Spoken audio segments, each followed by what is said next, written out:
On the morning of September 11, 2001, 19 men armed with box cutters directed by a man on dialysis in a cave fortress halfway around the world using a satellite phone and a laptop directed the most sophisticated penetration of the most heavily defended airspace in the world, overpowering the passengers and the military combat-trained pilots on 4 commercial aircraft before flying those planes wildly off course for over an hour without being molested by a single fighter interceptor. These 19 hijackers, devout religious fundamentalists who like to drink alcohol, snort cocaine, and live with pink-haired strippers, managed to knock down 3 buildings with 2 planes in New York, while in Washington a pilot who couldn't handle a single-engine Cessna was able to fly a 757 in an 8,000-foot descending 270-degree corkscrew turn to come exactly level with the ground, hitting the Pentagon in the budget analyst office where DoD staffers were working on the mystery of the $2.3 trillion that Defense Secretary Donald Rumsfeld had announced missing from the Pentagon's coffers in a press conference the day before, on September 10th, 2001.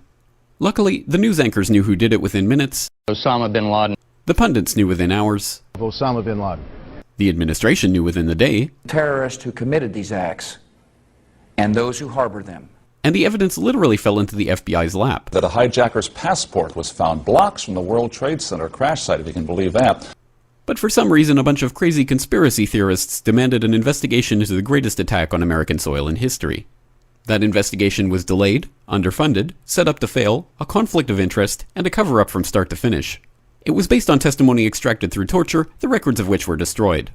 It failed to mention the existence of WTC-7, Able Danger, P-TECH, Sibel Edmonds, OBL and the CIA, and the drills of hijacked aircraft being flown into buildings that were being simulated at the precise same time that those events were actually happening.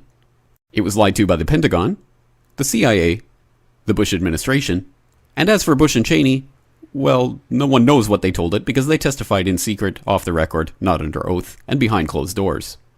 It didn't bother to look at who funded the attacks because that question is ultimately of little practical significance. Still, the 9/11 Commission did brilliantly answering all of the questions the public had, except most of the victims' family members' questions, and pinned blame on all the people responsible, although no one so much as lost their job, determining the attacks were failure of imagination. Because Nobody in our government, at least, and I don't think the prior government that could envision flying airplanes into buildings. Except the Pentagon, FEMA, NORAD, and the NRO. The DIA destroyed 2.5 terabytes of data on Able Danger, but that's okay because it probably wasn't important. The SEC destroyed their records on the investigation into the insider trading before the attacks, but that's okay because destroying the records of the largest investigation in SEC history is just part of routine record keeping. NIST has classified the data that they used for their model of WTC-7's collapse, but that's okay because knowing how they made their model of the collapse would jeopardize public safety. The FBI has argued that all material related to their investigation of 9/11 should be kept secret from the public, but that's okay because the FBI probably has nothing to hide.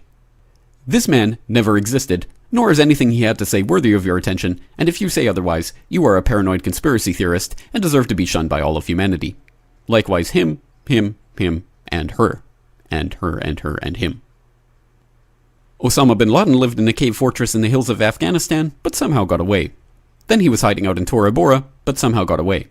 Then he lived in Abbottabad for years, taunting the most comprehensive intelligence dragnet employing the most sophisticated technology in the history of the world for a decade, releasing video after video with complete impunity and getting younger and younger as he did so, before finally being found in a daring SEAL team raid which wasn't recorded on video, in which he didn't resist or use his wife as a human shield, and in which these crack special forces operatives panicked and killed this unarmed man, supposedly the best source of intelligence about those dastardly terrorists on the entire planet. Then they dumped his body in the ocean before telling anyone about it. Then a couple dozen of that team's members died in a helicopter crash in Afghanistan. This is the story of 9/11, brought to you by the media which told you the hard truths about his head could be seen to move violently forward. And they took the babies out of the incubators. And mobile production facilities. And the rescue of Jessica Lynch.